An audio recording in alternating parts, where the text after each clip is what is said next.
telling you, backwards audio. It's my new thing. I don't think Thunder has a hidden message, because if they did, we'd have heard it by now. Of course, that's Love walked in through the door. Again, if you're friends with Thunder, live next to Thunder. If you are a Thunder fan like myself, call these guys. Tell them to quit taking my money, and that they're going to get a ton of downloads if they'll let me play it forward. It's that simple. It's the Yeah Come On Show. I'm Southside Steve. That's Brett Barney, my co-host and special guest right now, Mr. F. If you don't know who Mr. F is, it doesn't stand for any of the deadly sins in radio that you can't say now. I guess it's two of them. It's the F and the Fa. It's neither one of those. Yeah, you can't do those. Nope. So Mr. F, we'll find out who Mr. F is. First, I just want to say today's guest has brought religious groups closer together over one common cause, and that was to get you kicked out of radio. Oh, somebody's on Wikipedia. Is that what we're doing? Yeah. I guess, it's just a background that people were brought together to get your ass fired. He says he's been stomping out radio shows since 1998. So that's how long you've been in the game. That's what it says? Good. That's what it says. Stomping radio programs, hurting families, crushing dreams. It's also been heard across the nation on dozens of radio stations. You can be heard. And you've even done a stint on my old stick back in 2011 on Project 961, which used to be 96 Rock. Yeah, it was a cup of coffee. It was just a moment, wasn't it? Yes, it was. Yeah. So I guess I'm one of the guys you didn't stomp out. Thank God I have children, you bastard. I do too. I got fired pretty much right when my wife was getting ready to have a child. So that was a nice one to come home to a pregnant, crying wife. Yeah. What are we going to do? Well, we're going to have the baby, and we'll figure it out from there. Exactly. You may know Mr. F from Opie and Anthony, which I will go ahead and say that my show, The Regular Guys, pretty much copied their show. Oh. And I could say that. And we might know you from Howard Stern. All right. Those are all the little clues. Right now, his family is okay. His kid is God knows how many years old. And he works at WEBN in Cincinnati. And I welcome to the show, not Mr. F, but Mr. KiddChris. Well, I mean, did you really need the big intro? I'm looking behind me, and there's all these little clues. Well, you know what? That's because you're a mess. And here's the thing, kid.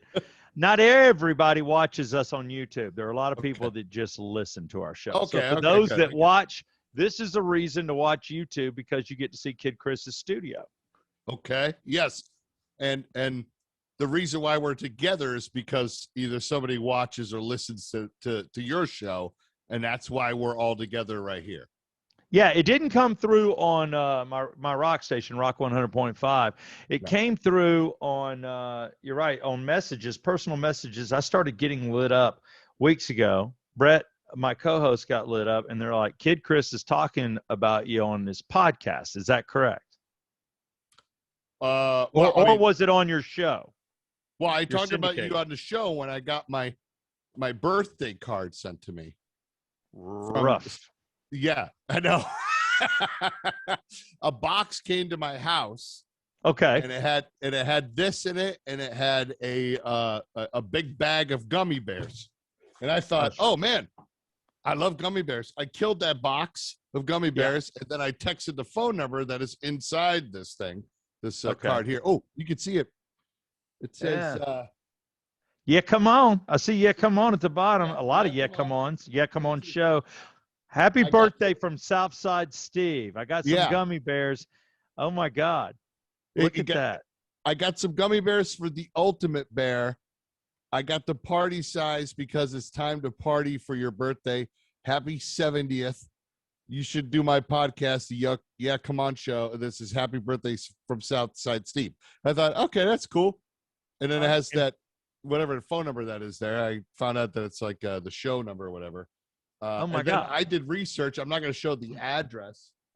Thank you. Please don't. Please don't. But it has the return address on here. And I did research. I'm like, well, and I did the property ownership thing. I said, oh, it's him. I guess I'll do it. And then I just, it's not a common, or it's not uncommon. I get, see, this shit, for those listening to here, there's an Intercontinental Championship belt. That one right behind me there. I That see was it. sent to me by a guy in Jersey because I'm a wrestling fan. That just showed up in the mail.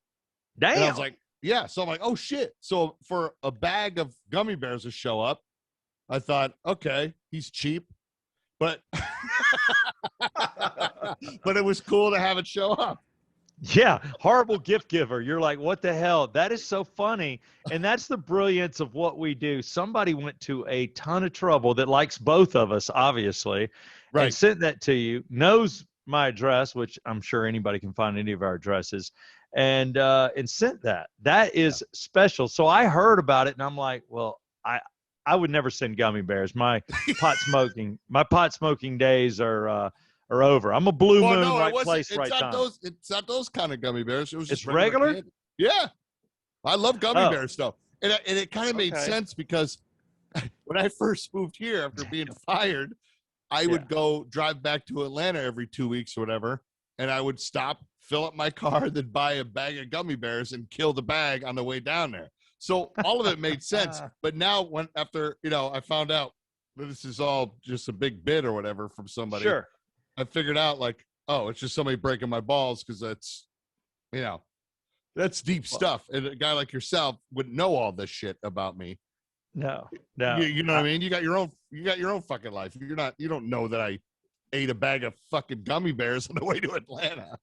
No, I don't know that. So it's kind of embarrassing, but here we are. Here we are. It brought us together, and it's a trip. There's a conversation, and my producer, Brett Barney, has it, sent it to me earlier. I had not heard it till probably 10 minutes before this podcast.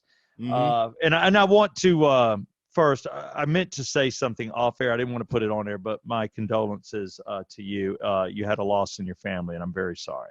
Oh yeah, thank you for that. That's my mom. Yeah, that's right. Yeah. I hope you're good. I lost my dad while on the air and got that message. Yeah, that was tough. 8:32. I'll never forget it. And I was driving to Piedmont Hospital. It was not good. Wow. But my heart goes out to you. Thank you. Moms are special. So thanks. Thanks for coming on. I appreciate it. And there was some douchebag because I had a college student that lives next door to me, and he goes to a boarding school. So I'm like, well, let's see how the other half lives. Let's see what a pandemic's like at a boarding school. And you're on a hockey scholarship. Let's talk to you. And somebody goes, running out of guests. Literally wrote that. And I'm like, first off, a-hole, I'm not running out of famous friends. I had a cancellation last second yourself. Secondly, you asshole. What's wrong with it talking to a kid that's going to school and just hearing what it's like to be a senior in 2021 coming out of this damn pandemic? I thought it was fun to talk to him, man. It was just, just hell, I got 52 weeks. Yeah, you've been in it a long time. It's you got to live by the world of or the word of fuck everybody. Yeah, no doubt. And and I don't know what all you've been doing, but I remember working up against you. But I want to get this piece of audio because I heard you had pleasant things to say about me, which makes me feel good. But Brett, if you want to go ahead and play the audio, this is I was nervous. I was sitting here thinking, fuck, what did I say? you lit up my partners, and I got no problem with that, especially one of them. I'm like, okay, I don't remember what I said, but okay. Yeah, we could have done a lot of great things had it not been for that dumbass, but go ahead. Southside Steve is a guy that was on a morning show in Atlanta called The Regular Guys, and we came to Atlanta and we stomped them out, and they got a lot of them are gone now. Yeah, but I think he's still on the radio. Anyways, I was like, what? Why am I getting this letter to my home? And I'm like, God, that is really weird. And it has his phone number on here and stuff. I don't know if I ever trashed that guy. I can't remember if I did or not. I don't think I did. I went after the two main dudes a lot, but they're gone now. But I'll probably do his podcast. Oh, very cool. I'll take it. Okay, I didn't shit on anybody. That's good. No. So what were you talking about at the time? I heard there was gummy bear talk. So you basically just told the story that I sent you gummy bear, sent you a card, and you're like, yeah, why not do the kids podcast? Why not? Well, I mean, shit gets sent all the time. Today I got a box. It was just a hat that said San Antonio on it. That's what I got today in the Well, guess what? Next time you go to San Antonio, damn, you're ready. I can wear the hat. Alamo, baby. What's up? Is that like wearing a band's T-shirt though to their concert? It is. You can't. Yeah. You actually can't wear it to San Antonio. You got to wear it Yeah. everywhere but there. You're exactly right. But if you're around Yeah. some Texans, it'd be cool. Yeah. It's random shit gets sent to me all the time, which is fun. I have in my office at work, it's like somebody sent me a gigantic, just the money alone to send this. It's a huge, like, old 70s picture of just this chick topless, and it's like a 70s art or whatever, and it's just sitting in my office. Somebody just sent it to me. Damn. It's like Thank I'm you. a flea market. Yeah, you are. You're like, does anybody ever get upset if they see that I'm posting this up and selling it on Facebook or whatever? I couldn't I mean, sell that thing. No, yeah, nobody would buy it. I'm like you, dude. If you could see, I mean, I've got my, because I had a bar when you were around. I had Southside Steve's when you were around. It was Smoking the Bandit bar, and bar was kick-ass. The girls were sexy. The whole place was set up perfect. I was just around a ton of bad rednecks. There's good rednecks and bad. And it was like literally 30 people that were making my life miserable down there. And it just wasn't worth it. And then the whole staff stealing, because that's what they're going to do. And Exactly. then it was the lawsuits, like, were just bullshit, where none of them were valid. And every time I went to court twice and we're ready to pick a jury and all that, my insurance company kept paying them off, giving them a little bit, not what they wanted, and then raising my rate. And I'm like, do you not fight the cases, man? Yeah. What is the point? And Yeah. I got deposed 6 times. You took 12 hours, and I went through rehearsal with the one attorney on how in a fake courtroom like 8 times. They're like, making sure you can do this and making sure you don't get upset because they're going to say a lot of things, and then they bail. I'm like, Not so worth it wasn't worth it. You're right. Any money I was making, it wasn't worth it. So I bailed. But, one thing with you, when you came in, you had a partner, and he was really, was he a hockey dude, Boston guy? Who was working with you at the time on Project 961? It was a guy named Thomas who was from Sacramento, just a regular dude. And then we had Alfred, who I think was on with you guys when you were there. He was a producer when I was on. I did afternoons for 2 years at 96 Rocks. It was Southside and Rhodes, and he was our producer for a minute. And you were the only one. Let's see, in that building, you were the only one anybody ever really said nice things about. That's cool. Yeah, it was you, because you were like the only regular guy. And then and then one of I don't know who's who, but one of them was that because at the time I had the same agent as the two dudes, the two regular guys, and he would tell me, "Oh, those guys fucking hate each other. I just keep them together for the money." And he said that, or in the building, they told me that one of them would, during a commercial break, would get up and go into the other room and wait till the commercials are over and then come back in. And I'm like, God damn, how the fuck do they live like that? So that was 100% true. Yeah. Eric would leave the I went studio. after that because, I don't know how anybody, well, Opie and Anthony were the same way. I mean, that's no secret now, but they were the same way. When I was, in Philadelphia, that's all I heard is those two fucking hate each other. Well, it's egos and things coming together. A lot of guys are tough in radio. The guy I work with now is can be tough for me. And I don't know what he'd say about me. He'd probably say I don't do anything. I don't know. That's okay. You don't, but I'm like, you're not from radio, right? No, I'm not. I fell into radio. Yeah. In 94. Well, it should stay that way, because once somebody is infected with somebody who is found that isn't in radio is on the radio because they're not infected with radio. Once you're infected, it's over. Then I would say he is, his work ethic, his personality, he's driven, he's a hard worker. Our personalities are different. Like, he loves wrestling and tennis and I don't. Yeah. So, See, but like I'm wrestling. friends. Tennis is fake. Yeah, fake. Oh my God. I don't want to get into this conversation. I played soccer and I love golf, and I started playing golf, and I'm like, I can't play amateur soccer the rest of my life, but I played, first division here, which was a pretty high level. So I had to quit in radio. Literally, when I started with Christopher Rude and the Wake Up Crew at 96 Rock, I got a concussion running into a damn goalpost going for a header. And I was out for like a week, and he goes, yeah, you need to make a decision. Are you going to play soccer or are you going to do radio? And I'm like, well, that's not a tough decision at 34, 33. So I went ahead and started doing radio. But that was a decision I had to make. But you're right, I fell into it because I was just on the air at Georgia State because I was thinking about doing stand-up. I was doing it for fun, and I was working for an ad agency and playing soccer. And I showed up. The people that were supposed to cut the commercial didn't make it. I did the voices. The guy goes, hey, you ever thought about being in radio? You got a pretty quick wit and you're funny. I go, well, I'm on the air at Georgia State on 88.5. He goes, turn in your tapes. The rest is history. That's how I got in. That's how I got it. But you should have been protected from the radio industry the whole way. Yeah, I don't know how you are. I don't know how you are on the air and stuff. I mean, but I would have been, protective. I would have went to the meetings myself and all that stuff to keep you out of it.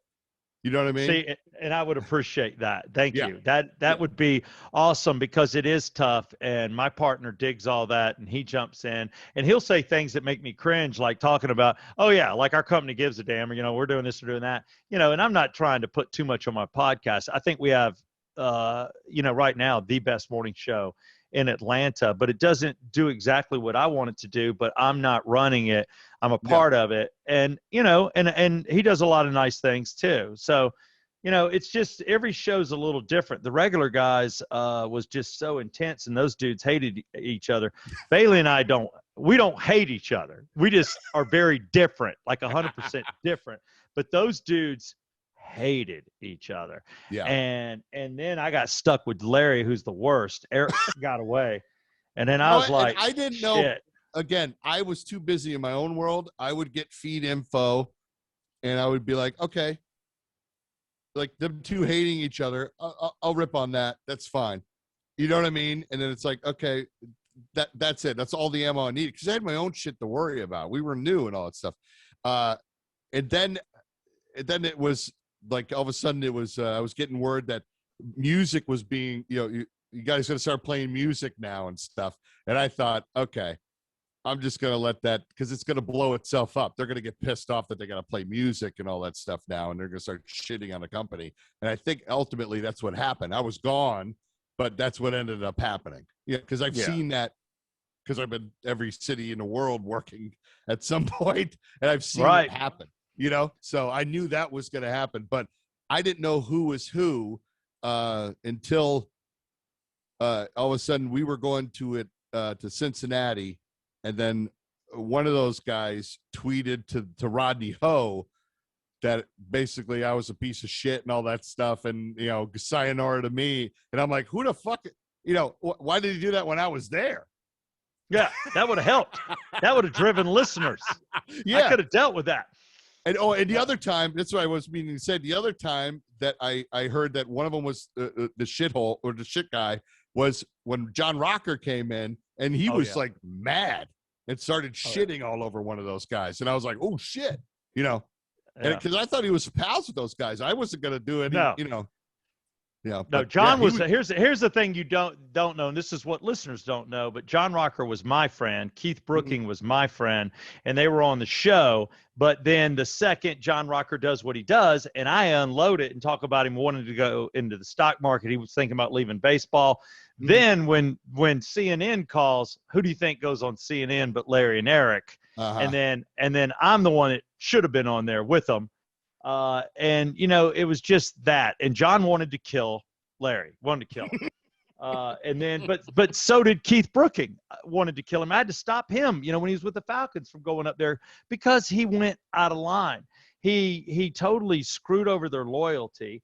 He was the type that he thought he was stern, that if somebody showed up, and you would know this better than I, because you've worked around these big guys, if you showed up and a better topic came up and you're in the lobby, just tell them we'll try to get them in another day this week. But I'm like, you don't do that to Rodney Carrington, a comedian. Yeah. You don't leave him in the hallway over a stripper. You don't. You just don't. Yeah. And it was that kind of stuff that fried us. But yeah, everybody wanted to kill him. But we had a shot at a reality show. We had a shot at so much syndication, but nobody wanted to deal with him. And he and I got into it twice. I punched a program director in the back and knocked the breath out of him because he got between us. And I was throwing. I was like, I'm done. Yeah, I'm Irish enough that you've now pushed me to the point I'm throwing. So I knocked my damn program director, to the ground. And I'm like, oh, shit, this isn't good. I'm like, am I so fired? It definitely stopped it. He's like, no, you're not. But both of you assholes get in my office.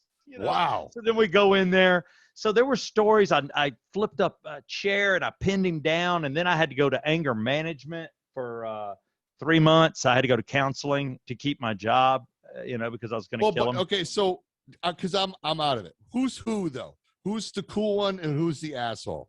The cool one is Eric, and he's nerd cool. In other words, he knows it. I mean, he wears awkward clothing, and he's very intelligent. He's self-taught. Stopped school in the 9th grade, but the dude is silly intelligent, and he's got a great point of view, and he works hard, great work ethic, and he was a comedian, and that's how he and Larry met. So that's him. Then Larry is the guy that started radio, came in under the name of Fast Larry Wax, and started up in New York, somewhere upstate New York. It'll hit me in a minute. Matter of fact, the kid next door is on a soccer scholarship to the same city. Well, but that's where upstate. So, what is it called? Name a couple of cities near Buffalo Bills, near the Buffalo Bills, where they're stadium. Well, you could do Rochester or Ithaca. It's Rochester. You got it first time. All right. So Rochester's where Larry started. Rodney Ho lived up there, and his interview in high school was with Fast Larry Wax. So those two kind of have a bond. But it's Larry. Larry is incredibly talented. He just has no social skills and doesn't know how to manage people. And doesn't get it. The worst thing he ever said on air about a anchor in town, she was on and she was in white jeans and she was in a bad mood. And he looked down at her jeans and he goes, well, I don't see a red spot. Why are you so angry? And I'm like, of course, she stood up and left. Yeah. And I walked down the hall trying to save that one, and there was no saving it. Then there was my character, which was to ambush. So you ask how I am on air. It's always been fun for me to play the dumber guy. A lot of people come at me for that, and I don't care. It's kind of like the Joey character on Friends. So I had to fry interviews. And one person I thought the world of, Keith Partridge, and I'm interviewing him talking about that, and I loved that guy. And I had to tube it and act like it was the Brady Bunch thing, that he was trying to have sex with his mom, which I knew in real life was his stepmother. Yeah. And then I had to act like the little girl that played the drums was dead, even though she wasn't. And then I was in the paper the next day. So I got about 40 of those interviews where I just made an ass out of myself. And you didn't want to do that stuff. No, I didn't. Bill Burr and I were way cool. I got lit up today. I did an interview with him. It's got like 10 million hits, where Bill and I'm doing the interview, Southside Steve TV, and I just was acting like a dick, and Bill was like ripping me, and I had to, jump on the grenade. And I really don't care what people think. If you know me, you know me. That'd probably be the same with you. But I look at you, and you had one stunt in Atlanta that backfired on you, and I heard about it immediately because it was a girl I had dated. I was not currently dating her, but it was at it was the bar East Side Station. I don't you know. You threw a cake in a chick's face. I never did that. You sure that wasn't you? No, somebody. Because I thought it was you. You weren't there. It was like she'd graduated and they had a cake and you're on stage and you slammed it in her face and then jumped over the rail of the bar and ran up the street. No, that wasn't me. Shit, kid. All right, I just want to make it clear. Anybody listening to the Yeah Come On show, that was not Kid if I've ever told that story to you. I thought that was you. Maybe, but it was somebody else. What's the show that came on after you?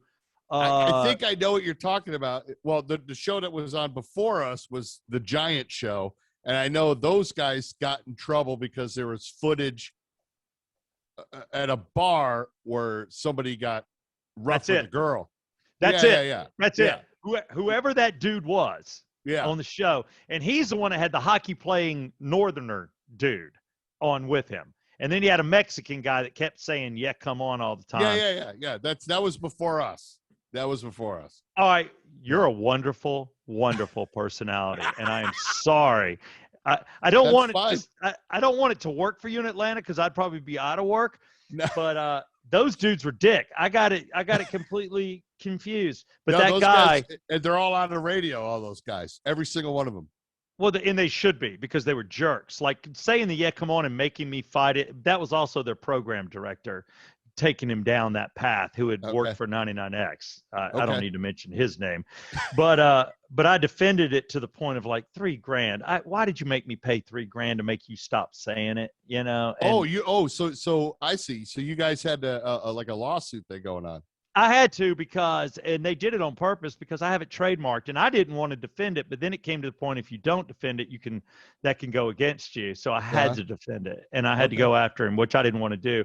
But the girl, I'll just tell the story. If you know the guy's name, I just don't know him, who it is at Project 961 on the Giant show, I guess. Well, I don't know the Giant's name, but I know he's selling houses now in Pittsburgh or something.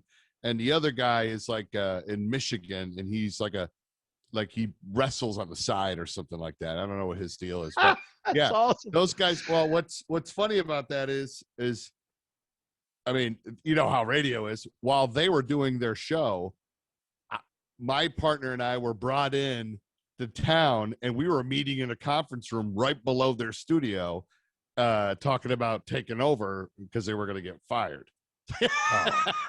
Radio, so cutthroat. Oh my God. And the reason you don't hear these stories is because they pay us not to talk, and then when we can't talk, nobody cares. But that dude, just to finish the story, the girl's sitting there, she comes in, I'm being told she's there. They're like, are you coming? And I'm like, I can't. I was doing a gig in Buckhead, and I saw the video. Oh, it's brutal. Yeah. So I saw the video too, and I don't know why I thought that was you, kid. I apologize. I'm just putting a name with the person I saw. But this girl comes up on stage, they're giving her a cake, and he's hosting it, and she must have taken some icing and put it on him, just playing around.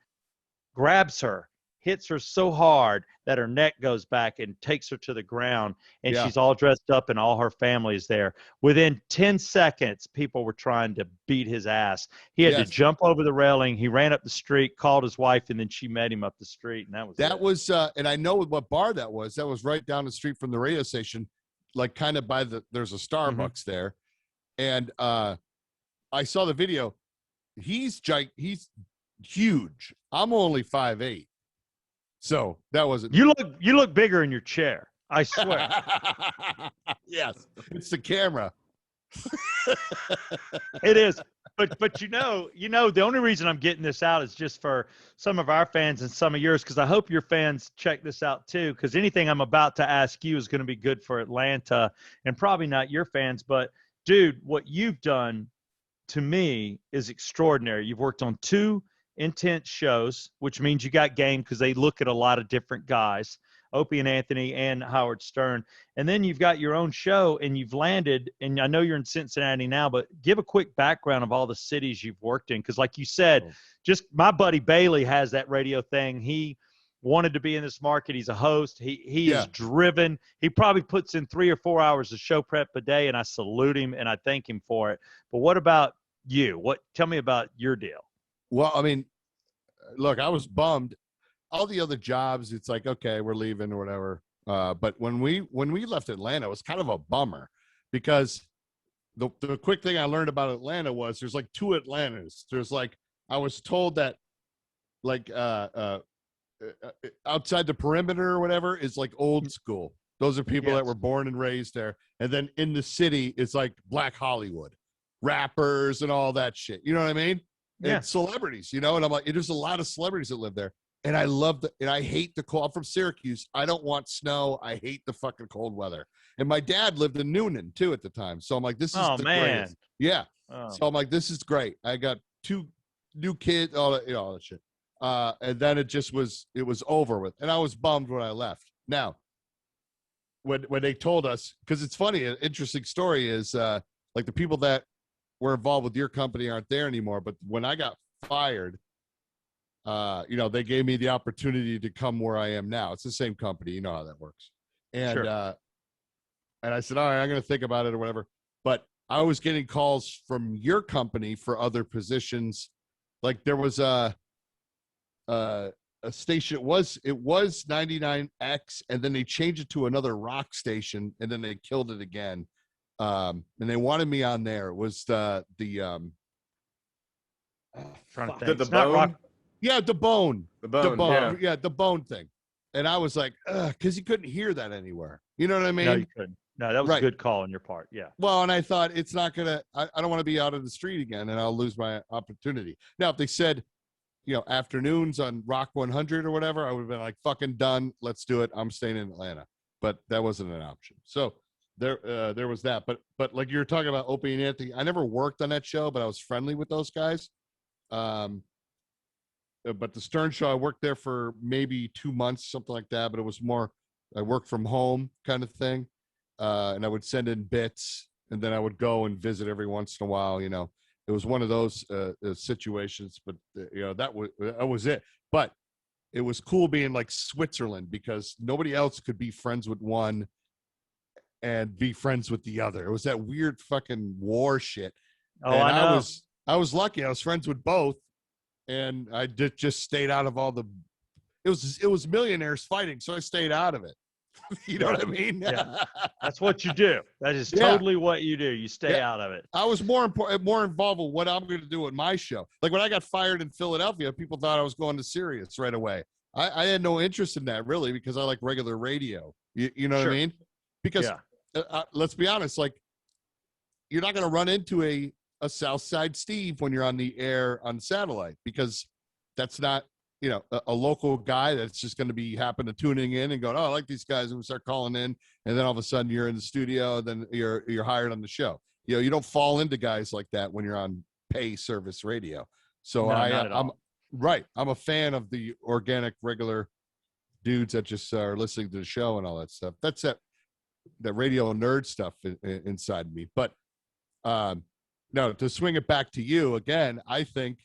Because I heard the funny shit that I heard about you when I was at the project was that you and I would get along because of our way of like hooking up with whatever. Now you're married, right? I am now. Yeah, I got married. Yeah. So me too. There's 22-year age gap, and I got married when I was 47, 48. Okay. See, and I got 2 kids, dude. Yeah, I got 2 little girls, and I'm done 2 with little that boys. stuff. Yeah, but my days of just pounded vodkas and whoever will talk to me, I'm banging. And then I heard stories of like again, I didn't know this worked, but it was too late for me to try it. Was the using lemon vinegar, lemon. Yeah, lemon, yeah, and lemon. Doing I had a lemon test, yes. And it works. I'm like, oh man, because I caught chlamydia twice from 2 girls, and I thought. I caught it once. You got it once? Okay, yeah. I got it in 84 in college. I'm like, never again, damn it, never again. From now on, if the chick's questionable, I got a lemon in my pocket, and when we start doing the fondling, I'm gonna squeeze the lemon, and if she, then I know there's open sores. I'm out. See, Steve, I don't know how you are with prostitution. I was a fan of that. Okay, escort services. No, I never did that ever. I only did one massage parlor chick, but all mine were, college girls between, 20, maybe 19 and 26, 27. And that was where I lived. And I've got a number because I counted. That's the other horrible thing about me. I counted them. See, so. I don't know, but see, you're a thin guy and stuff. When you have this, this body, you have to pay for it. So I've done escorts. That was great. I've done escorts. You're a beautiful man. If I was gay, you'd be on my hit list. Well, we're bears. We were the prostitutes and stuff. My wife always says, like the Bunny Ranch and all that shit. Weren't you worried about getting diseases? But they were the most protective and professional because they don't want. That's their business. I caught chlamydia from 2 girls that were on the regular. You know what I mean? That were always coming over and all that shit. They're the ones that are the trouble. No, you're exactly right. And then you got the girls that, the herpy thing. I only ran into one that ever told me that. And she was so stupid hot. And we were already just all in. And I'm like, all right, I'm putting on a condom, but she wasn't breaking out at the time. And this sounds horrible, but this is the way it was, man. And I had more pressure getting to that damn regular guy morning show because I was running the board. And that's why I was like, third mic with those two and always in the studio and a part of everything. So I had to be in there by like 5:30, 5:15. And I would wake up. I would tell these girls, because I didn't have a phone alarm. I had a flip phone. Right. And I'm like, please set your alarm. Please set your alarm. Please show me that it's going to work. Okay. And then I wake up and then they're usually out of it, God knows. And I'm trying to find my way out of subdivisions or apartment complexes. It was so stressful, but it was just like that. It was so much fun. We all drank.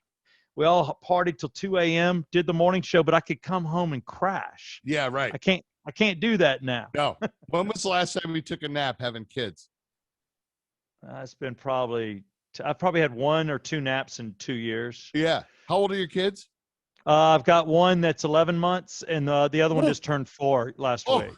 Oh, shit. Yeah. See, mine are 8 and 11. 11 months that hurt my heart. Yeah.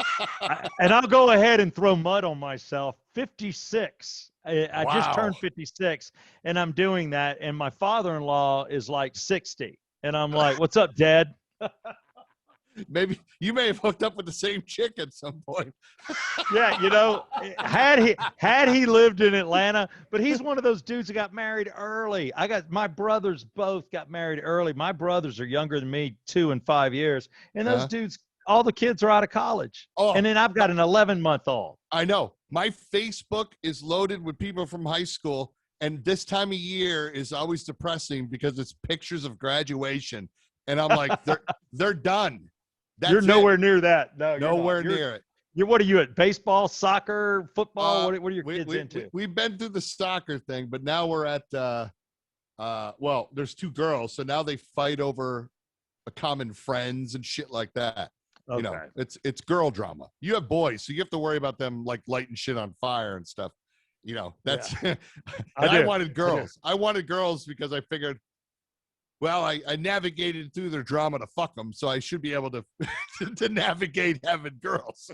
And I should have thought the same way. Instead, I'm like, I can't see the dude showing up the door knowing he's about to drill my daughter in an hour like I would. It would just mess with me. But if I see my son bring a hot chick over, I'm like, all right, that's cool, man. High five. Yeah. There we go. Yeah, but if they knock up a girl early. Yeah. Then he gets to be a granddad before he dies. Hey, Mr. F you, man. What the hell? You just freaked me out. I'm like, oh my God, one of them's gonna do it. They're gonna do that. Well, at least I live in an area where, I like being the poorest guy. Everybody calls me Richie Rich because I'm on the golf course and I'm up here in Milton, but I'm like, look, man, I surround myself with people that make more and do better so I can learn and I don't want to be the star of the neighborhood, which I was at one point in time in Kennesaw, and I'm like, I gotta leave here. here. No, I know where you live. I looked at the, like I said, I got the address and I looked it up. I was looking at the house. I'm like, well, it's a good sized front lawn to mow and all that shit. Yeah, that's a great question because I'm on my 3rd landscaping company because I got guys that stop after an hour and did half of 3 bushes, half. And I'm going to talk about that tomorrow on Rock 100.5. I'm like, good God. Who cuts half a bush? So that pissed me off. So we're doing an afternoon show. We have no program director and nobody's watching us. So we're doing 5 and 6 minute breaks in afternoons, but it's working. We're number 3. Then we're number 1. Then a guy named Buzz comes in and he's like, what are you dudes doing, man? I need like 2 minutes. And then our company, this is the brilliance. They're dumped. Less is more. Yeah. Less is more. And I'm like, screw that. Less is more.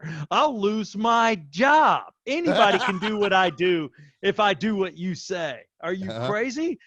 Who can't talk for a damn minute on the radio? I need 5 minutes to play booger baseball on the air. And I got to bubble wrap my intern and let a Atlanta Falcon tackle him. I got to have Rocker throw a baseball at somebody in the hall and try to catch it. Yeah. And we're doing what we have to do. And Southside and Rhodes was working, and they came in and got on us, and we just wouldn't do it. We said, keep doing what we're doing. And sure as hell, they brought us in January 3rd and fired us. Yeah. It's the only time I've been fired in radio, and I got it right there on the 3rd of January, 2006. And then the country station picked me up, but didn't want Rhodes, God bless him, just for whatever reason. They wanted to put me on their morning show. So next thing I know, I'm on with Rhubarb in Dallas doing country music. And I'm like, all right, Rhubarb, Dallas, and Southside Steve. Oh. And that dude, the first break on the air, first break, I use the word hell. Oh. And he's like, and we go off air. No. Can't do that. You can't say hell on the radio. We don't got a lot of church going people, and you can't use profanity. So you got to watch yourself. I'm like, I can't say hell. Why am I here? Yeah. You know? And they wanted me to be blue. That's the only time I was put in a weird place. They wanted me to bring down a guy that had a lot of history just because he was old school and it was his time and he didn't know it. And it was a shame, you know. I was like, oh, I can't do this. So then when Rock called and says, hey, we're starting up Rock again with the regular guys, I'm like, oh, I can't do this either. Yeah. What do I do? I flipped a coin. So you and didn't went want to go. You didn't want to go back. Not with Larry. I didn't. Wow. I didn't. See, I was getting because I didn't. I don't think I've only screamed at management, and I don't even do that now. I can't imagine. I wouldn't work with somebody if I weren't getting along. I'd be like, that's the end. I would just move on. Yeah, it's tough, you know, when you don't get along or you don't see eye to eye. And I hate a lack of communication where you can't talk and you couldn't talk to each other. There just wasn't. I was uncomfortable making eye contact with the dude, and that's horrible. Yeah. So, you know, those are the things with radio. But I will say, like what we have on our show, the fact that he and I, you know, are totally different dudes, it helps. You know, I'm not saying you got to pick one of us, but you know, we're covering some ground because we rarely agree. But when we do, that's cool. Yeah. But we well, don't. if you have arguments, do it on the air. Then it's worth it. You know. Oh yeah. And again, they gotta. Well, it's too late. You've already been infected with the radio. A little. Yeah. I'm still kind of uninfected, but I still don't get the meetings he gets. When we did the deal with, you know, one of the charities, he's the one that flew to headquarters. Nobody asked me to go, you know? So I'm like, okay. But what my deal is clients, endorsements, and doing, I think I'm one of the best at on location. I've been told that. So I think it's true. It works. So that's what I love. That's what I'm into. I like touching people. There's people that want to be in the studio and people want to be out in front of people. And I like being out in front. Good. Because usually hardcore radio guys don't want to be out with people. I don't like being around people. You don't? No. You seem so friendly. I feel like I could hug you. No, I am friendly. You know, but I don't want to, because I feel like people are expecting me to put on a clown nose and jump around and all that shit. And that's not me. So, you know, I'll know when to turn it on and stuff, but I'd rather just stay home. I'm in my fucking boxers talking to you guys. This to me is heaven. I think I'm in shorts. This is all I wear. I'm in shorts, but I want to show my belly because you showed yours. There you go. See, but you're sucking it in. No, a little bit, you asshole. But here's the reason. During the pandemic, I weighed, get this shit. And every time I run across somebody, they're either like, oh man, you look great, or are you sick? I lost 27 pounds during the pandemic because I had some eye issues. And we couldn't talk about that on the radio. I had Wait a minute, what the fuck? So you couldn't find food? Is that what the eye issue was? I didn't want to eat. I couldn't see it. No, I had two back-to-back detached retinas. And I'm like, holy shit, I spent 6 months on the couch. And I guess I didn't want to eat. But mainly what I lost is a lot of the muscle because I couldn't work out. I couldn't lift 10 pounds for 7 months. I couldn't even lift my baby son. He had to be laid on me. So that I just lost weight. I'd be okay with that. I'd be okay with that. But I'm trying to put the muscle back on slowly but surely. I'm done with the muscle. I did all that in high school. I just want, today was the first time I went to, I haven't even talked about this on my show because today was the first time I went to Starbucks to bring my laptop and do my work stuff. Okay. I'm one of those guys, you know, and while I'm sitting there and I'm typing, my nipple is touching the top of my belly. And it's like folding over. And I'm like, what the fuck is happening to me? Oh, you know but I mean? That feels weird. Yes. I'm like, what is this? So I'm in Starbucks and I'm on my laptop and I'm putting my arm up just to prevent my tit from touching the top of my Oh my God. my gut. Dude, that is awesome. I mean, it's horrible. It's horrible, but it's so awesome. Had I been there with you and you told me that, I would have spit coffee on 4 customers. I wouldn't say it. It just went in my head for something to cry about on my show because it would make me feel better. But that is the God's honest truth. You know, a normal person would go, "Oh shit, I gotta go fucking take care of this."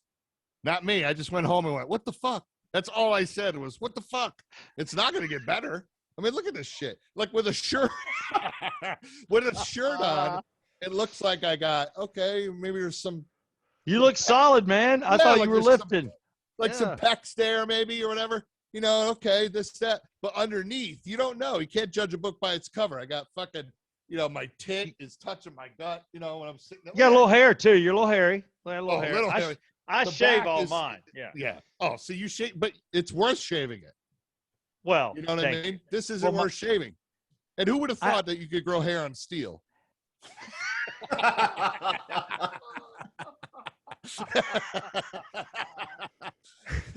That's awesome. Real quick, I got to do this because I just realized I got to put on my come on hat.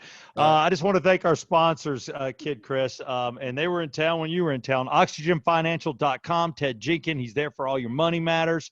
Circle 285, which we all know about 285. Those guys do quotes, and they find you the best insurance. They can get you better deals. And a lot of these companies just treat you, because they're like, they got to represent so many people. So they go to companies that can treat you for your record, your driving record. Has anything ever been stolen? And you get perfect low insurance. So give Circle 285 a chance. And then lastly, Ridgeline Counseling, Dr. David Markwell, for everybody out there that needs to talk to somebody professionally, or maybe a person in between you and your girl. I went to him before marriage counseling, prior to marriage. Okay. Prior. Yeah, so David Markwell. You go to marriage counseling? It was one of those things. He offered it because of the bits on the radio with the regular guys. Like the whore of Atlanta is going to get married. So he was like, look, if you need to talk to somebody, I understand there's 22-year difference. And, I would offer you free marriage counseling. So the second he offered it and our producer mentioned it, I was in. Yeah. But he became a friend. And I'm like, you're brilliant. I mean, he is really like fantastic. I've sent so many people to him.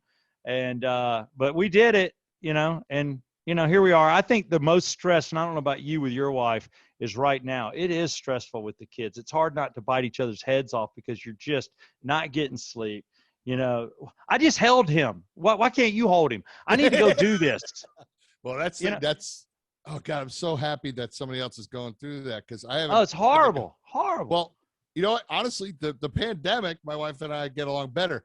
One of the things I learned a long, long time ago, and I use it with friends. Like I spread this wisdom like it's mine. But it was always like when you're battling with your wife, I used to battle with her, and it would be like you go for the throat because that's what you do. And he said to me once, why do you do that? Who are you winning in front of? What are you winning? Are you getting a trophy? What is this? Mm-hmm. Why do you got to fight so hard for to go for the jugular? You're not winning. What are you going to win? And I thought, God, that's a good point. No one's there. It's just me and her. Who gives a fuck? Yeah, right? There you go. You go. I need to do that because occasionally I go for the jugular once I feel like I've been attacked for the 18th time. I'm like, oh, what? Well, I do too. I mean, it's in our, it's why we do what we do. I would open up a newspaper and just be like, oh, that's a horrible story, reading these stories and stuff. And then when I got married, I'll read the story and be like, oh, a prostitute found behind a old hotel in a shallow grave. I giggle now because of being married. You giggle. You dark man. I understand that. Brett, who's about to ask you a couple of questions, my producer / co-host, he does it all. Brett got married like weeks ago. 2 months ago tomorrow. 2 months ago. Is that who you keep looking off camera to and talking to? I see you doing it. Yeah. Something crashed over here, and I was like, is that you? And somebody robbed our house a few months ago, and I was like, okay, that's towards where the window is that the person climbed through. Oh, fuck. So I was like, do I need to step off for a second? Thank God they didn't get the horses paintings behind you. Thank God. Those are Tony Soprano. Hey, those My, are oh one. my. I see your Tony Soprano. I love that painting, the replica from his house. But Uh-huh. I will say, if somebody breaks into your house, let Chris and I interview him, please. Yeah, I right. would love to be. Why did you think this was okay? That's where Yeah, we'll right. start. What, And how what much do do you we, make a year? yeah, what addiction is it that is going to feed what the horse picture? What addiction would that feed? Yeah, tell me. Will that get you cracked tonight? Handing that to a guy under It's a bridge. a replica It's a crack. replica. If it was the real one from Tony Soprano, I would have already broken into your house and taken Yeah, that. right. No No shit. shit. No doubt. But Brett, yeah, he lives, you know where he lives, kid, because you were here long enough. He's right where East Lake Golf Course is. There's Uh-huh. the good neighborhood, and then there's the horrible neighborhood. They're in the horrible one. Oh, well, you know what I learned about Atlanta? It's kind of like that. It's spotty. One neighborhood, Yeah. one street over, and then next you're like, it's like fucking Beirut. You know what I mean? Yeah, it is. You know, when I first moved there, I was looking at places to live, and I ended up in this nice neighborhood to look at this house to rent. And I pull up, and it's the only house in this neighborhood where the lawn was mowed. And I walk in, there's no one there to show me around. I just said, yeah, the key's under the fucking mat. So I walk around, nice house and stuff. Come to find out, the whole neighborhood, everybody had lost their house because of the 2009 crash and stuff. Oh, The whole neighborhood was overgrown and shit. And I remember calling my wife at the time. She was living in Portland, Oregon. And I said, I guess we can move in. We won't have any loud neighbors and shit, but we'll get like fucking mice and ticks in the yard because nobody's mowing the shit around us. That's when you hire a group. Look, man, mow my yard and the two next to me. Yeah, the whole neighborhood. We could have had Yeah. the whole neighborhood and nobody would have said shit. Oh my God. Unbelievable. It That's was crazy. horrible. Yeah. I just opened a bar during that time, and I'm like, I had a Oh. bar that was worth $4 million, that was worth $600,000 in literally 2 months. I'm like, what the F? What the Then F? lawsuits on top And of it. lawsuits. That's when you're like, guess what? You only got me tied $100,000. I'm out of here. Come after me. I'll pay you. But See? the amount I will lose to stay here is insane. If I was a radio manager, I would have fired you for making bad decisions just in that case. And you'd have been right. And you would have been right.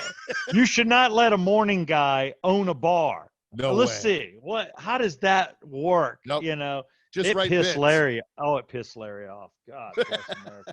But before it was over, I had hosted 3 gigs for the station there. Eric had done his fundraisers there because he was getting into politics, and he had done a video for Driving and Crying. It's like everybody used my bar. So That's that's what I was told.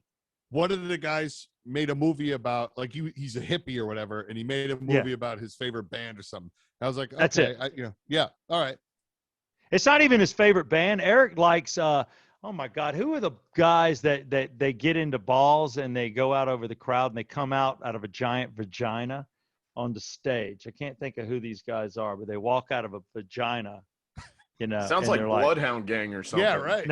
No, it's somebody. It might hit me. No, it's not Gore. No, but they're hippie band, but that's what he's into. But he met Driving and Crying because I'd been working with those guys since I started in radio with Christopher Rude, and he just took a shine to him. He goes, they're brilliant, and they've got a story to tell, and it's not being told. And he jumped on it, and I got to say, he did a wonderful job. I mean, it was a process for about a year and a half. All that dude did was edit and film. So it was intense, but it came out all right. It sounds to me, and maybe I'm not sticking up for anybody, but it sounds to me as the host, maybe he took that you guys having these little side projects as maybe you weren't loyal to the show. Possibly. Maybe that was another good shot, KiddChris. Well, no, maybe he could have communicated that and said, hey, you guys are doing these other things. Does that mean you're not into doing the show? How can I make it more comfortable for you guys? Yeah, Larry's the one that got on to us about that because we were the bad ones. So okay. yeah, he got on to us about it. Like, what are you doing? I'm like, well, you already said that if the show got moved, you don't know that you would take me. Hold on. That was a sneeze. That's horrible. I mean, I was going to have the biggest sneeze ever and it went away. It's okay. So whatever. I don't know. It could come back. So I'm sitting there and I'm like, it's dumbass things that he would say like that. and he was such a dick, and he had the hots for this chick that was a stripper. So when we went to Jamaica or somewhere, I took her with me just to mess with, because he had his wife, and I'm like, I'm taking her. So I end up with Cocaine-orama and Miss Introvert in my room. Like, what position? What do you want to do? I'm used to, And by the way, are you paying me? No, I'm not paying you. Not. No. So you don't talk to that guy. You talk to these guys. No, I do, because he's been on our podcast twice. He invited me to his birthday. I like his wife. He just got married for a second time. I love his wife. She's been in radio for years, sports radio. She's great. We're all like, what are you thinking? Maybe he's different around her. But the guy just comes around, and it's like he just doesn't know how horrible he is to people. And I'm not a grudge kind of guy, so you can get back in my pants. It takes time, but you can if you pursue me. So, well, and you're not working with him anymore, so it's a lot easier to talk to. Yeah. If I was working with him, then I would be back in anger management. But does he shit on your current show? No, he's cool about it. He's cool about it. He doesn't say anything. Stays out of it. He's doing mortgages, and our old afternoon guy's doing real estate. A lot of guys doing real estate. This seems to be the go-to when radio's over. Yeah, why is that? I don't know. I guess we're salesmen. I guess we use our personality. Like, hey, remember me? I mean, do we tell bits on the air? Remember that time I did the wolf ball bat challenge with that girl? Remember that? Yeah, right. Yeah. Maybe that's what it is. It's the maybe people reminisce and then they buy a house. I don't know. I don't see it. I don't see it. I don't see it either. I just don't see it. Yeah. But I got to tell you, man, I hate the fact, and I'll say it again, that I mistook you for that Giant show, and that I thought you were the dude. I mean, I feel like a super dick. I really do. I'm gonna Brett's laughing because I got nothing. Oh, it's on the top of my list. I always writing that down. So it's going. I saw the DVD of it because it happened at that bar not too far from where Project was, and it's in Buckhead. No. The bar he did it in is at East Side Station, and that is down like you're headed to Lawrenceville. It's down that way. Well, it's off Highway 78. I saw the video, and I know the video was given to you guys, and it was kind of like a ransom kind of thing. And I thought it was hilarious. I'm like, oh, that's great. Yeah. That's funny. But no, I wouldn't never, first of all, I wouldn't never celebrate somebody's birthday who I didn't give a shit about or whatever on stage like that. But I saw the video, and it didn't look like there was anybody really there other than the people that like rushed the stage after that happened. Oh, the place was packed. Yeah, you just don't see it. The way it's set up, there's a dance floor, and at that time it had been cleared because they were talking. So there was a lot of space between there and the stage. But this is like one of the reasons I got into the bar business is that Glenn, the owner of Eastside Station, he just does it all right. He's fun. It is what it is. It's an outside the perimeter bar, but it's fun. It is fun. But did he say it was me? No, your name came up the show. So when I saw that we were talking to you and you were on Project, I just assumed you were him. Yeah, and I had never met you before. So, that's my fault. I didn't do my research. No, and I'm like, oh shit, I got to bring it up. None of that matters. But the only people I met from your station was, I met Axel one time at a Bush show, and he ended up coming up here to Cincinnati and was working. So I knew him. He's a good dude. He is. And then Lindsay I met at a Chevelle show one time in Atlanta, and she was cool. Yeah, she's a rocker chick. Yeah. But, rocker chick. That's all she is. And she left and went in Chicago for a while. Now they're both back. Axel's afternoons and our program director, and Lindsay's back on middays. Yeah. Well, if I get fired here, we'll get rid of Axel, and I'll go back to Atlanta where there's fucking sunshine. Yeah, and Axel would probably let you. He's like. Because the Axel is the hardest working dude, but I was a fan of Axel's when I was up against him. 96 Rock and 99X had a hell of a rivalry. And I would do gigs. He and I both were the guys that did gigs for our station. So he'd be at the American Pie. I'd be at the American Pie. I'm there Friday nights. He's there Sunday. But sometimes we'd run into each other, and I'd listen to his show because a couple guys I was in college radio with went there, and I liked the music. And I didn't like all the music 96 was playing. I'd heard enough Elton John and I just didn't want, and Ants Marching. I hate that band. So I was listening to their station, and I just loved Axel. Always did. He's solid as hell. You'd love him. He's a great program director. He's like, it's only rock and roll. Can Yeah. we all just, get Yeah, well, along? he was Is it never really addicted to- worth? I seen him once here in Cincinnati. I was on my way to a concert. I saw him at a gas station, and it was only, I was like, "Hey, what's up, man?" Because I knew him from Atlanta. He said hi to me Sure. at a show. But other than that, let's see. Hey, I didn't know anybody else there as far as radio, because I was only there for a cup of coffee, and all I did was go in, do work, and go home. How long were you there? Were you in Atlanta a year, 2 years? Just over a year. See, and that sucks. You and I would have gotten along again. The success. I'm like, please don't crush us, because we have a very, we have a small signal, but that 96 signal is pretty strong. Oh, I know. So, That's why they killed it. They wanted to put another top 40 on, and I remember being like, "Really? Okay." man. But you know it was Burt Show is who I would go after all the time, because being in the bar business, when you walk into a place, it's like, okay, well, I want to be the king shit here, so I'm gonna pick the biggest guy and fuck with him. And Burt was gigantic, so I'm like, let's fuck with him. He's not gonna say anything about us, because that would be a loss for him. And anybody who listens to hard rock hates that show anyway, so fuck him. Let's go after him. And then I knew Jeff Dollar from Syracuse, and he was I don't know what your personal relationship with him, but the guy that got me into radio, Jeff ripped him off, stole laptops and shit from him. So I was like, fuck this dude, because I'm loyal to my friend. So I'm like, fuck this dude. So when I got to town and I saw how fat he got, I went right after that.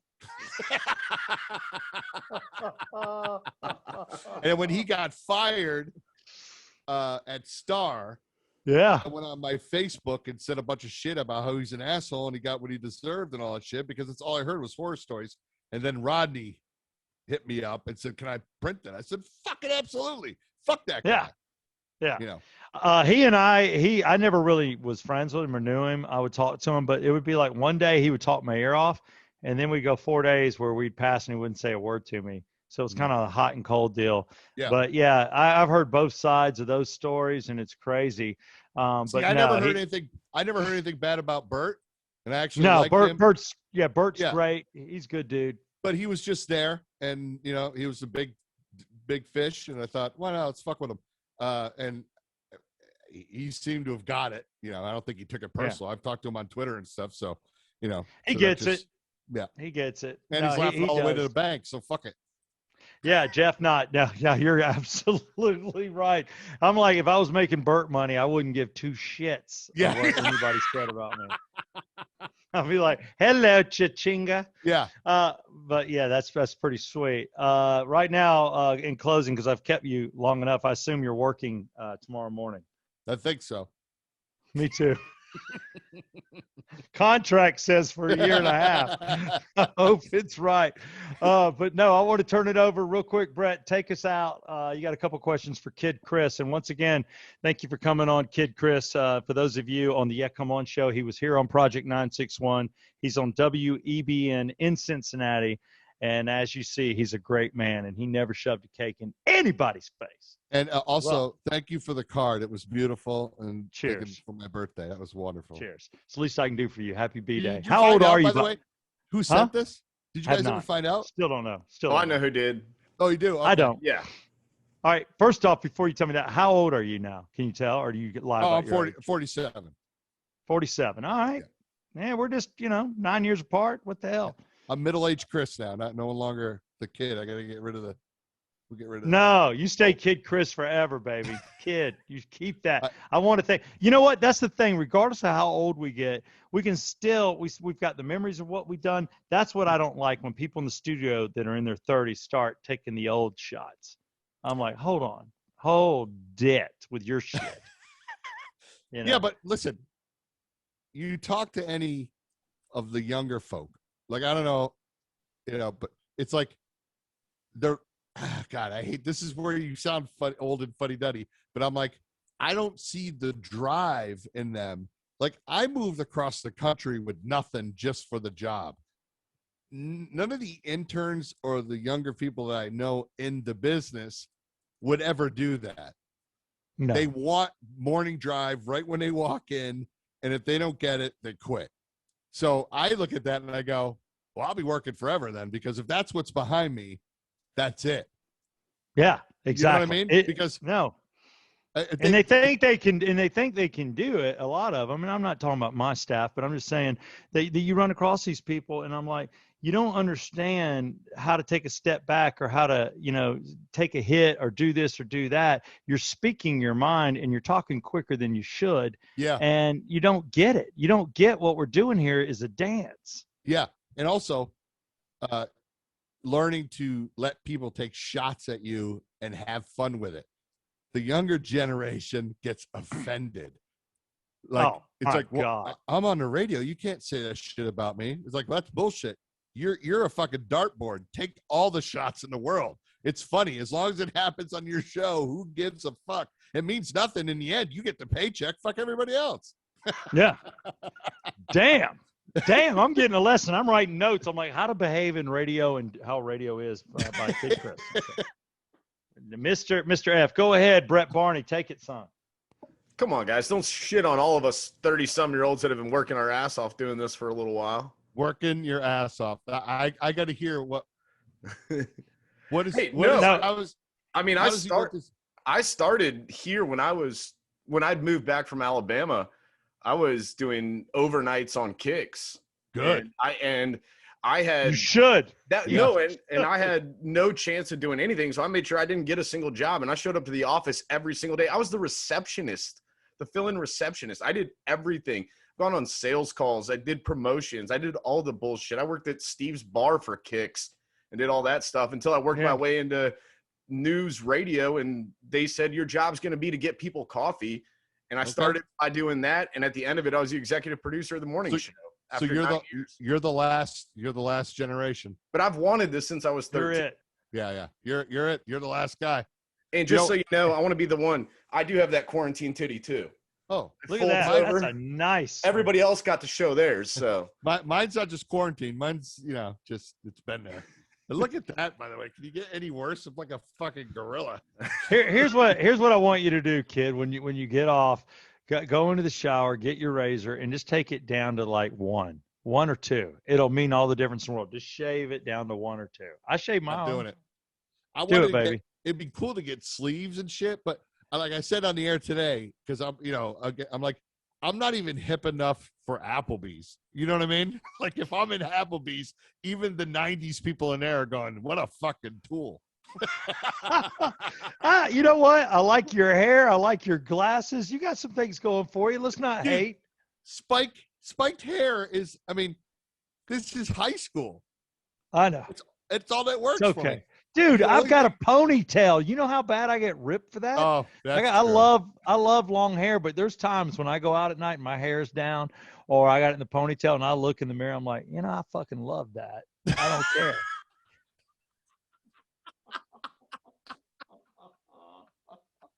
That's all that matters. You know what? I love it. See, we're being rude. I'm now a tool in the toolbox too. So. Yeah. I'm not gonna lie. I feel like most of my questions got pretty burnt out. One was like, Southside lives on the north side. You're not a kid. Have you guys ever thought of changing your names? But who gives a shit? It's a brand. I get it. Yeah. By the way, you know what it is? It's where you grew up, Brett. It's where you went to high school. And if I lived in West End, Atlanta for 5 years and lived there for 15 in a loft. Nobody cares about that. And West End Steve doesn't sound hip.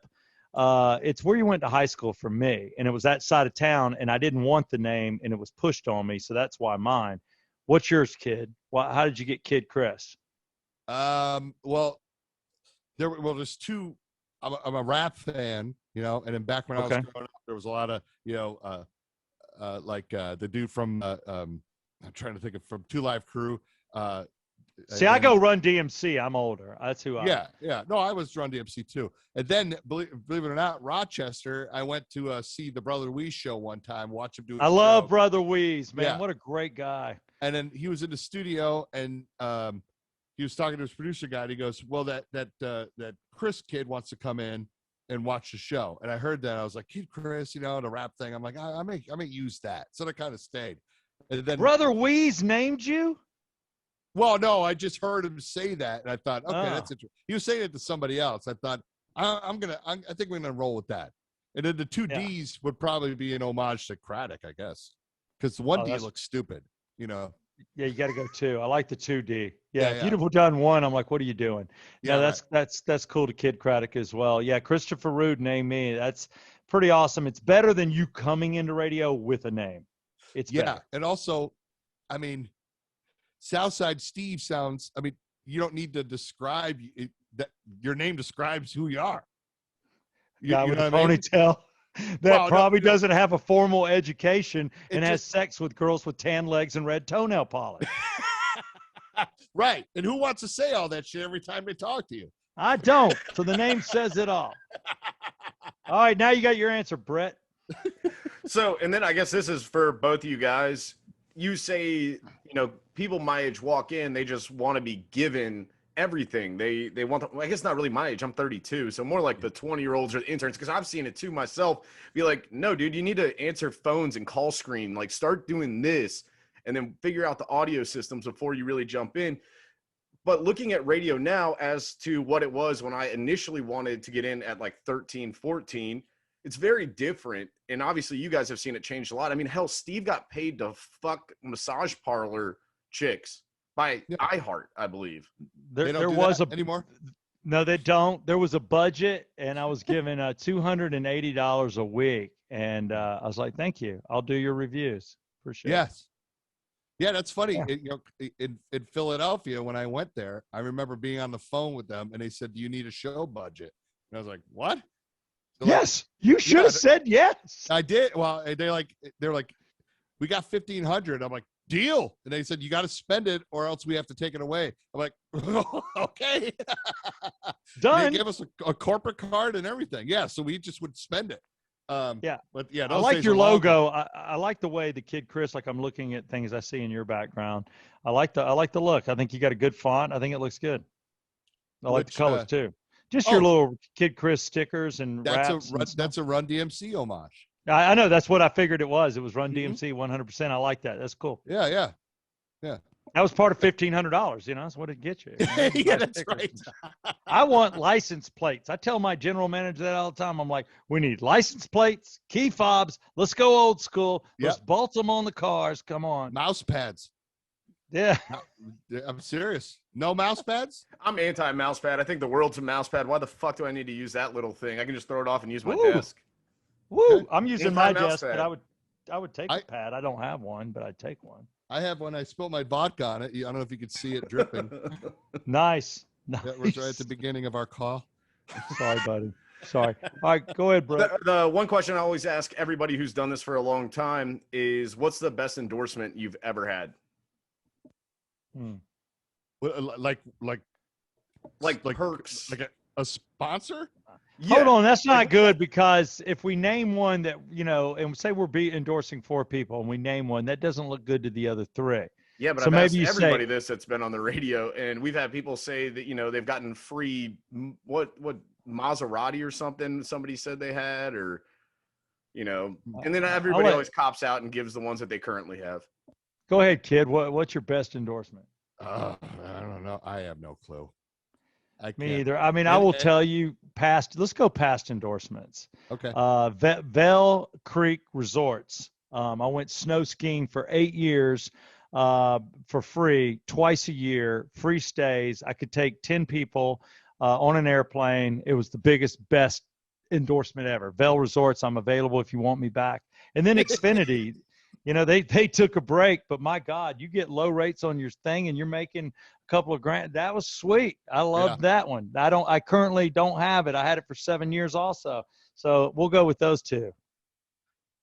I guess mine would be, there was an auto group in Philadelphia that would, like, the guy that ran it would listen, and if somebody had like a challenge or something on the air, he would call in and put cash down, you know, like a cash prize or something. So he was involved, and he was really super cool. And then when I left Philadelphia, he wrote a nice like endorsement letter for me that I didn't, I didn't even really ask for it. He just kind of sent it to me. That's I thought very, that was, very yeah, nice. that was really cool. And, and he has since passed away. So I thought, oh, that's fun. Oh.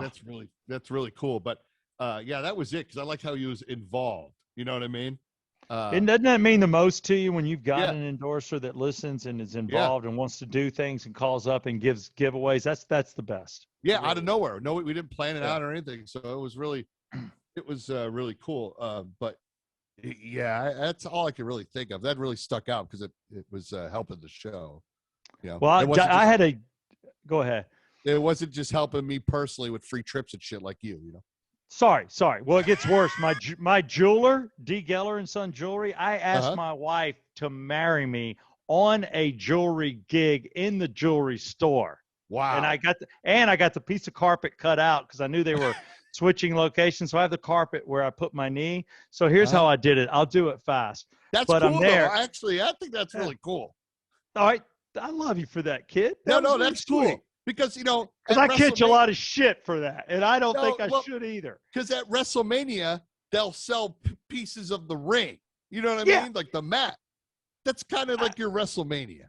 I got a piece of carpet. Damn it, I'm gonna frame it. I haven't done it yet, but I'm there and I'm doing 20 couples and somebody wins a free ring and it's all about opening up the thing and one of them had a ring and the rest of them were empty boxes. But you got a backup prize, a nice, I think it was a bracelet. So D. Geller and Son's doing that. It's on my birthday and they're like, "Can you do the promotion?" I go, "Oh yeah, I can do it because I've got a plan." So I had a bus, Star Coaches limousines. This guy, Danny, that I love, has those big rock star buses. I had all my family and all her family on the bus. I had them there by 8 o'clock because this was a 8 to 10 gig. They're having mimosas. They're drinking. They got hors d'oeuvres. They're on the bus. All of our family. She's there with me, and I'm like, "Look, I want you to dress nice. I'm going to dress nice because we're going to go out to dinner and we're going to look at going with one of the ring companies and they're going to entertain doing a side endorsement." And I just want to. She didn't know. She had no idea. Was in the bus. Had no idea. None of it. Oh, so when they bring out the cake, she's filming. The family fills in behind her. They're 3 feet behind her. My family, her family. She has no idea. She's filming me, and then they give me the cake, and I go to blow out the candles, and I go, "Well, if I had one wish," and I turn to her, she's holding the camera. So now she's viewing me and I drop to a knee and I'm like, "My one wish would be that you would marry me." Wow. And she's like, "Okay." And then she goes back to filming thinking I'm joking. I'm like, "No, seriously, will you marry me?" And she's like, "What?" And then she's looking around at people and then she looks behind her family. Bam. That's what I did. So, And you didn't have to do that test with the juice? No, I did not do the test. Don't do that in front of the family. Well, if she was filming with her phone, a cool frame picture would be of the cutout and then a still of you on your knee from her footage. Nice. I had not thought of that. Now, look at you. You're an idea man. Yeah. You're an idea man. I'm an idea man. All right, what you got? All right, my dad, he was actually from Anderson Hills. So he's from up your way in Cincinnati. Skyliner Gold Star, I got to know. You're going to shit on both of them, aren't you? I can see that face. Yeah, well, I like Gold Star. Well, because it doesn't. What are they? Well, it's a chili restaurants. It's a chili, yeah. And they put it on hot dog. It's like a chili dog kind of thing. Okay. And I don't like. Well, I mean, I don't hate it, but they put like a cinnamon powder or something in the skyline, and to me that I prefer the regular from Gold Star than that. But the rest of the world like Skyline. So again, they're laughing all the way to the bank. You know what I mean? So I don't know. I don't go to either one because there's not one by me, and I really, I'm a pizza guy, so I don't mess with it. Me too. Love some. By the way, Steve, you don't have girls, but I don't know if you can see it. You get your toes. They painted your toenails. Oh, dude. You get that too. You know what? I saw that on vacation. We just got back from Florida, and I saw a lot of dads with painted toenails. I'm like, what the hell? I'm like, if your daughter You love her. She wants to do it. What do you say? Yeah, right. And the only time I can see him is when I'm sitting down, because if I'm standing up, my belly's in the way and I can't see my dick or my painted toenails. Next question. Okay, I'm probably gonna wrap it on this. If anybody wants to hit up the show, they always know you can tweet us at the Yeah Come On Show, as well as on Instagram at the Yeah Come On Show. You can shoot us an email, yeahcomeonshow@gmail.com, or call us or text, whatever you want to do, 678-693-2269. Yeah, I have that number right here on the card. Exactly. And I when you text, I was like, who the we talked about it a few shows ago. I was like, some dumbass text us, thanks for the gummy bears. I was thinking wrong number. And I was like, I'm just going to start messing with these people that text us stuff. I really don't care. We'll see what happens. But wow, what a crazy story. Crazy. And we just did over an hour. Yeah. Of fun shit because of somebody fucking around. Isn't that great? And like you said, that's terrestrial radio. That's what you talk about. That's what you love. And I'm sure your fan base there. How long, real quick, have you been in Cincinnati? It'll be 8 years in October. Well, thank the Lord your family gets to stay in one damn place. I know. This is the longest gig I've ever had. God bless you. When my deal is done here in 2023, I would have lived here longer than Syracuse, where I went to high school. So this would be like the longest I've ever lived somewhere. Because even my dad was moving around a lot too for work. So damn, this would be it. Damn. Yeah. Now, will it last? I don't know. I work for a big radio company, so they may just say, "Wait a minute, you get paid? Fuck that! You're out of here." What the hell's going on? How many people are on the KiddChris show? Well, I mean, the guy that was with me in Atlanta got clipped in November because of COVID, so he's out. And the guy that's with me is the guy that was working here that I known before I got here. So he's on my show. The guy, God, it's a funny story. The guy, Thomas, that was with me for years, came to Atlanta with me. We picked up Dubs, who was a part of, project when we got there. And then when we came here, we brought Dubs with us. So it was us three. And then we picked up Meat, who's on my show now. And Dubs moved on to be program director. So now the guy that was on my show from Atlanta is now the program director of the radio station. And then they fired the guy that I came with from, 20 years of working with him. They got rid of him because of COVID. So it's it's a small, you know what I mean? Eventually you and I will be working together. I'll be, getting coffee for Bert. Yeah, both of us. Like, hey, Bert, what would it be like to have two morning guys that have been in 30 years of radio fetching your coffee and massaging your feet? Think about it. Mr. Bert, I have a phone topic. Mr. Bert, I have a past story that was found to be very interesting if you're interested, sir. You guys can just defend his Friday morning breakfast. What is that? Oh, Steve, you've never. No, in the building. Yeah, he has the best It is restaurant. a massive breakfast that they get every Friday morning, and they put their interns out there. And if you try and walk, they guard it. They guard it. You can't have this. You're not on the Burt Show. Oh, wow. Yeah. And they put it outside of one of the other studios. It's white tablecloth stuff. And one time, you're right, I was walking by and I looked at it, and Bert just happened the door been open. He goes, "Hey, if Southside wants something, it's okay." They had no idea who I was, and I'm like, I'm the Southside guy. I'd like a muffin if that's cool. But they do guard it. It's funny. We got nothing. He probably has more people on his show than the entire radio station itself, right? Oh yeah, totally. Yeah, we got in trouble for leaving things at the station. He has an arcade game in his studio. I'm like, what about that? That's an arcade game. That's that, you know what the hell. But and I get it. One thing I hope that you have that I have is I'm jealous of no one. I really not. If I work with somebody and they make more money, then your agent did a better job. I don't hate on anybody. I just do my thing. My thing. I can't agree with that. That's funny. That's where I'm weird. See, that's my problem in radio because I don't get all fired up. I mean, I was like, I got my deal. This is what I'm doing. I've come to terms with this, which is a big step for me, which is hearing a show. Because again, I'm a nerd. I don't have a disc in front of me, but I have a pile of discs over there where a guy will record shows across the country so I can hear what other shows are doing and kind of see, okay, this is what is the wave right now, whatever. And I hear stuff and I go, I understand because I've worked everywhere and I've heard shows and I go, I don't get it, but God bless them. You know what I mean? That's it. Mm-hmm. I don't ever, there's nothing. I'll tell you a regular guy's story though. Okay. In the 90s, I went to that morning show boot camp thing. It was in down in Louisiana. It was, in New Orleans. And in the hotel, they had a channel where they were playing like video air checks. Now, keep in mind, I was 20 something years old, maybe 22.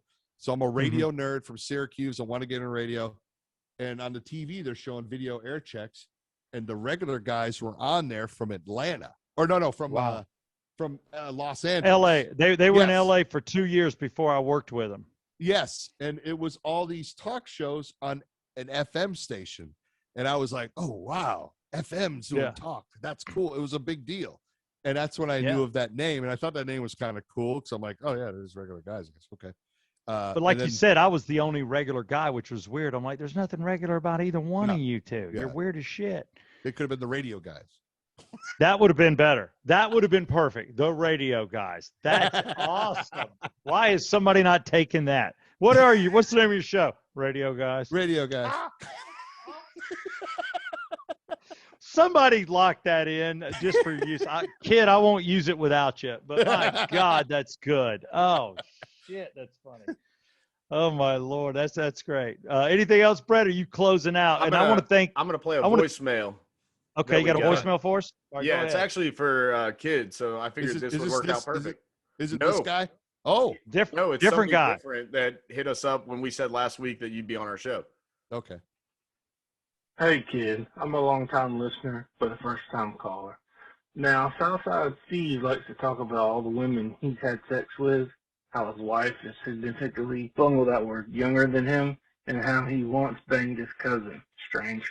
But, kid, could you brag to Steve and Brett about your patented sex move, which I named for you? I call it the Slapshot. It's where you are having sex with a woman, and during intercourse, you took a dump on her floor and then kicked the turd under her bed with your foot. Yes. That happened. That really happened. Come on. Really? Yes. I believe you. I totally believe you. You're like, oh, what do I do with this? Kick? That's the story that I've told for years. It happened in Syracuse. There was this little shit bar next to an Indian casino, and it was called Checkers. And the bar, it was just a regular bar, and in the back they had a pool table. And then on the weekends, they would move the pool table, and it would become a dance floor. And we would go out there and dance. And it had one of those, above the fucking pool table, it has one of those pool lamps, above it. Watch the lamp when you're dancing. Yeah, yeah. Watch the lamp. So we went out there and they had a dance contest, and when you won a bottle of champagne or whatever. And myself and this African-American chick named Ann, she was just there. Ann, yeah. She had her hair went up like that. It was real high. I love it. She had a tight purple dress on, and I'm blasted because I had no money, and you know how it is. So we would go and we would buy a 6-pack of Zima and drink Goldschlager in the parking lot. And then go in and buy whiskey sours because that's all we had. That's how we did it. I'll kill you for the Zima, but I salute you for the Goldschlager. So we would go in, and I won the dance contest, and I guzzled the fucking champagne, and I pulled the fucking the light. No, you pulled it down. The whole fucking thing. I got her number, and then the next day, for the story. How many times you've done stuff for the story, right? Sure, of course. Yeah. I call her up and I said, hey, we should, hook up with her. And she invited me over to her place.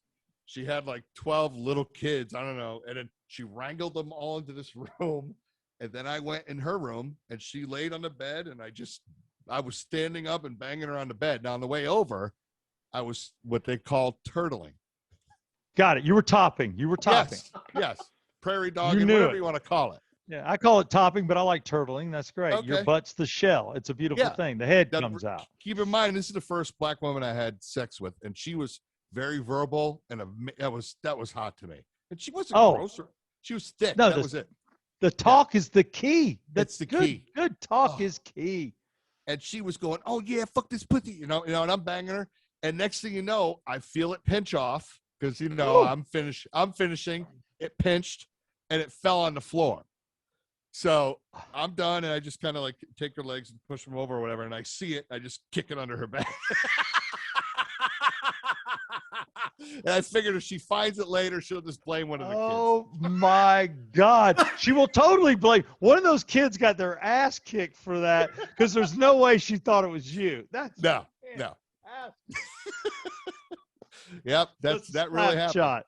Yep. Well, and right when I got home, I called all my friends and told them what happened because that's what you do. Yeah, you do. And I like the caller, by the way, Brett. I didn't like the cadence. It was creepy, like people were in my basement cadence, but I don't mind him slamming me because I do talk about it.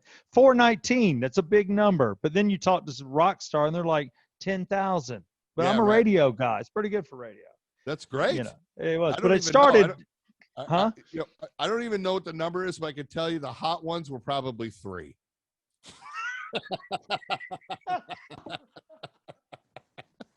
That's it. Oh, I'm giving you a big hug through the damn laptop. That was awesome. Good job.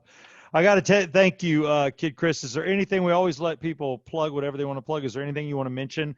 Anything that people should look for out of your show or find special people in Atlanta that dug you? No, I say just, get my address online, send me more stuff. I think that's really cool. Food, a bra. How about an Atlanta hat to go with your San Antonio hat? Yeah, right. That would be good. But how can people follow you? Where are you at? On all the social media, it's just KiddChris on all of them, but it's with 2 D's. Everything? Yeah. Okay. Yeah, 2 D's. Yeah. Kid with 2 D's, Chris. Yeah. Yeah. Dude, I can't thank you enough for coming on the Yeah Come On show, and it was great to finally meet you and talk to you. So yeah, this is was fun. blast. Now when I come to Atlanta, we got to hook up for real. This is great. No problem. Well, you know Yeah. my address. Just show up. Call me Yeah. because I have kids. Do you think I'm not going to be at home? I'm going to That's be right. at home. It's all I do. Milton, Georgia, right? Yeah, Milton, Okay. Georgia. That's where I am. I won't say the rest, but yeah. I got it Thank right you. here. Thank you, kid. Please, kid. A little love there. I will tell you the only worst thing that's ever happened in the neighborhood, Brett Barney did it. And I'll tell you the story when we meet in person about him pulling a knife on one of the kids down the street, which I thought was because he was drunk, rednecking, and he had a knife on him. It's uncalled for. When you get It's drunk, totally you're supposed to keep turtle and knife bang away. chicks. That's it. Slapshot. We learned about the Slapshot and the lemon test. 2 things you can draw from today's podcast. KiddChris, I salute you. Yeah, come on, brother. Thank you very much. All right, my man.